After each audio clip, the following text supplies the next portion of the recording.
ఇటో 11 మంది అటో 11 మంది ఉంటారు. నెత్తికి హెల్మెట్లు, పాయింట్లు, టీషర్ట్లు, కాళ్ళకు బూట్లు తొడుగుతారు. ఏ దేశం ఆటగాళ్ళైతే ఆ దేశం జెర్సీలు తొడిగి బ్యాట్లు షెండ్లు పడతారు. టీషర్టుల మీద ఆటగాళ్ళ పేరుంటది. క్రికెట్ ఆట అంటే ఏడాడినా ఎవ్వలాడినా గిట్లనే ఉంటది. గాయంత తెలవదా అంటారేమో.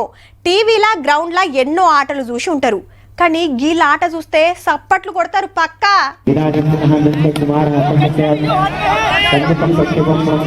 షెండయ్యంగానే దంచుడు పో. క్రికెట్ ఆట జోరున్నది.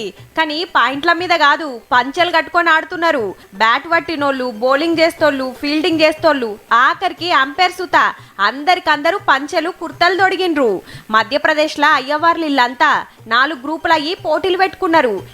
క్రికెట్ ఆట అంటే ఎప్పుడు ప్యాంట్లు టీషర్టులే తొడగలనా, పంచెలు కట్టుకొని ఆడలేమా అని అట్లనే గ్రౌండ్లకు దిగి బ్యాట్ పట్టిండ్రు. బయటి దేశాల కట్టుబొట్టు మనమెందుకు వాటించాలని గిట్లా బ్యాట్లు పట్టిండ్రు. క్రికెట్ లా కామెంటరీ చేస్తారు కదా, అది సుత ఇంగ్లీష్ లా కాకుండా సంస్కృతంలో వేసిండ్రు.